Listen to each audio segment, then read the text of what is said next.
Hi guys, I'm Ben and I wanted to make a quick little video for you to show you some of the features of the AquaTrek 36 and why we put those there and how the bag came to be being developed and how we got to this stage. The pack itself is 36 litres, so you can store all of your kit in here for a good day out on the water. It's got two waterproof zippers that are IPX7 rated. Now that means you can submerge the bag to 1 metre below water for half an hour and there's no water getting into the bag. When I was making prototypes and trying around with different experiments of how I was going to put this pack together, one of the biggest things I found is with the roll top dry bag, it just didn't give us the confidence for moving our kit across water and guaranteeing that everything inside was going to stay totally dry. The harness is on the back and this is removable. So if you want to, you can remove the harness and turn it into a complete waterproof pack for floating on top of the water. To show you a couple of the details of the bag, the material itself is a good thick strong 650D RPET, and that means it's made from recycled plastic bottles and all of the seams are high frequency welded, so they're good strong seams where water can't penetrate.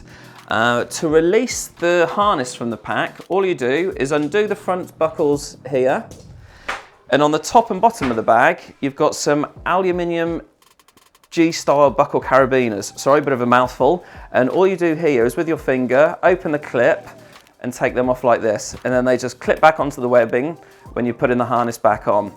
So to remove the harness, I'll take these two off,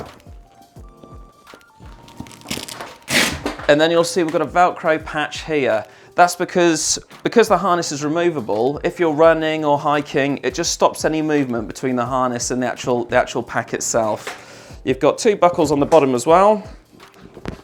So then the harness comes off completely and that can go inside the front pocket of the bag. This harness is made from EVA foam, so it's basically quick dry. So if you're using this pack for stand-up paddleboarding or kayaking, it means it can be in a water environment. Water is going to sort of trickle off it. If it does get a bit wet, it's going to dry quickly.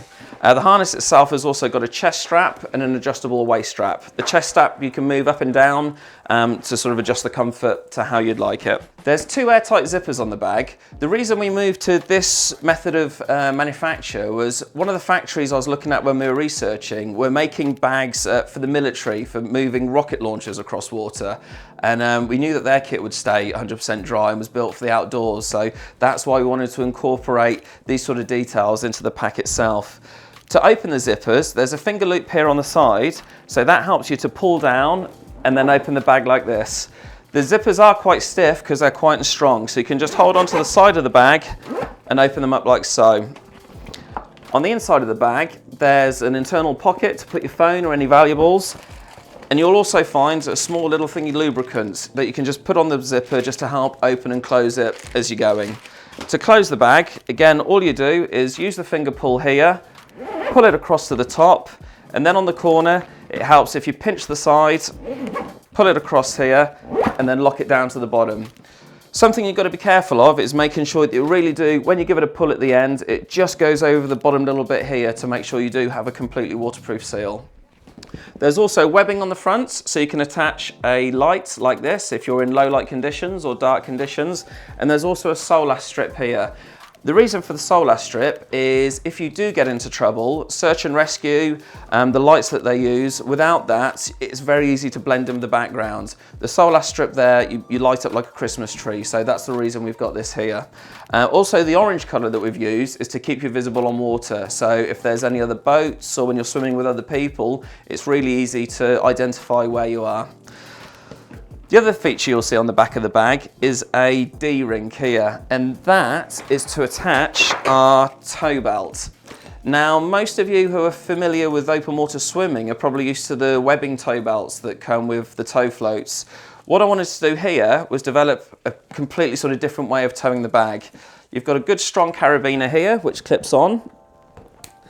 And the rope itself is made from floating rope that's also reflective. It's got reflective strands running through it, and it attaches to the belt here, so that when you swim, the bag is hanging off behind your legs and out of the way. Because this is going to have more weight in it with your clothes and your kit, it hangs out off the back of your legs, so it's much easier to tow.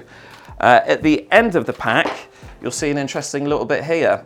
This is a bit of elasticated bungee. when we were testing, we found that anything too rigid and just using rope, if you're in any swell or chop or it was windy, you might feel a little bit of pull sometimes. So what this bit of elastic does is just make it feel like it's completely weightless and you don't know that you're towing it. There's also an inflation valve here on the side. So you just remove the top. You might need to give it a little push in just to loosen up the spring, inflate the bag, and then it ends up like this, holding air just to keep it nice and buoyant on top of the water.